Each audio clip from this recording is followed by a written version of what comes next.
كتعاني من الانتفاخ تحت العين والترهلات. جات عندها الطبيبة باش دير الجراحة، ولكن الطبيبة نصحاتها باليوغا ديال الوجه والحركات، وفعلا في خلال 7 أيام عطوها النتيجة ومشى داك الانتفاخ وحتى الوجه ديالها تنور. انتيا شنو عذرك المعكازة؟ سلام، انا جيت لك معاود تاني. تحياتي للامهات اللي متبعيني، اللي عزيز على الام ديالها تجيب لها الزيوت الطبيعيه وتطبق ليها هاد المساج يوميا للبشره ديالها.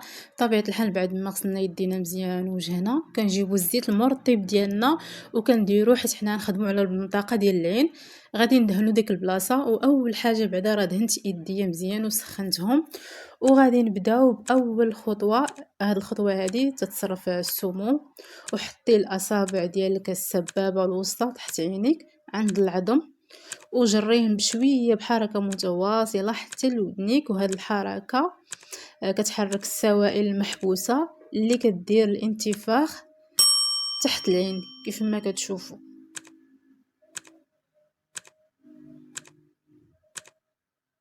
وبالنسبه للناس اللي كيلقاو السبه باش ما ينوضوش يتهلاو في راسهم، كيقولوا لا جيبي لنا هادي وحده كبيره، راه كاينين الناس بزاف باقيين صغار في العشرينات وعندهم تجاعيد. غير باش تعرفوا، الا بغا تخدمي على راسك ونوضي بركه من الاعذار. يلا، هاد الخطوه الثانيه رافع العين. حطي صباعك في الجنب ديال العين فين كيكونوا الخطوط ديال الضحكه، ديري حركه دائريه وانتي غادا للجبهه الفوق عند الصبغين. هذه كترخي العضلات المسنجة وكتنقص من التجاعيد رجل الغراب اللي تيكون عندنا في ديك البلاصة. الحركة الثالثة مساج الجيوب. حطي صباعك ودلكي البلاصة المنفوخة تحت العين بحركة دائرية خفيفة بزاف لكل عين، وهاد الحركة كتعاون الانتفاخ يهبط والجلد يرجع لبلاصتو. بطبيعة الحال كل عين غادي ديري لهاد الحركة بوحدها لمدة 20 ثانية.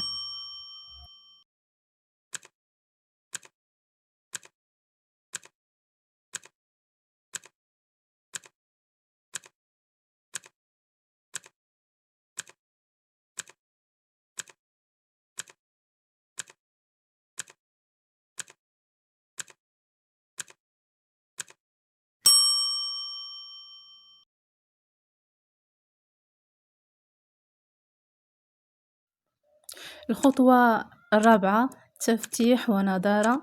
ضغطي على القنت الدخلاني ديال العين واللي حدا النيف، وجري بشويه الفوق الجهه ديال برا. هاد الحركه هادي كتعطي اشراقه للعين وكتنقص من الهالات السوداء. بطبيعه الحال غنديروا العينين بجوجتهم.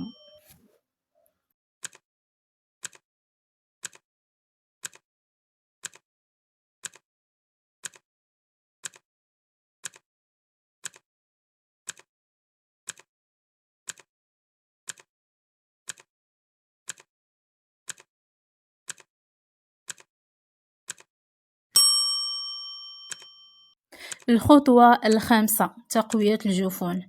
حطي صباعك الفوق ولتحت العين باش تجبدي الجلد شوية، وحاولي تغمضي عينيك وانتيا زعما حلاهم في نفس الوقت، يعني صباعك يجرو العين وتبقى محلولة وانتي غادي تسديها في نفس الوقت. هذه كتقوي العضلة باش الجفون ما يبقاوش هابطين. فهمتوني ياك؟ الله يرضي عليكم. المهم نتمنى يكون الشرح ديالي مبسط. في الاول كتفتحي عينيك حتى كتجبدي هذاك الفوق والتحت ديال العين، ومن بعد كتسدي العين ديالك وكتبقاي مدة 20 ثانية. ايوا وصلنا لست خطوة، اخر خطوة. صباعك بجوج جري الجلد من تحت العين الفوق ديال الجهة ديال الجبهة والصبغين. هذه هي الفينيسيون الاخرى باش الوجه يبقى مشدود ومرتاح. ايوا نوضوا المعكيزات، اقول ما كنتهلاش فيكم. نوضوا بارك عليكم من الاعذار وتكتبوا لي ان انت باقا صغيره. نتوما ما كتعرفوش العمر اصلا الحقيقي ديالي باش تقولوا لي راني باقا صغيره. اقسم بالله الا هاد الحركات راه كنز. غير نوضوا تهلاو في والديكم. اللي عندهاش الام ديالها تهلا فيها، جيب لها زيوت طبيعيه وبقى يدلكي لها وجهها، ديري لها مساج كل ليله جيبي لي رواقي ديال السمش، تهلاو في يديكم وفي راسكم. راه في 25 عام الوجه كيبدا ينقص فيه الكولاجين وكيبداو فيه التجاعيد. ما تنسيش راسك. ايوا بالسلام عليكم، خليت لكم الراحه، فرجه ممتعه.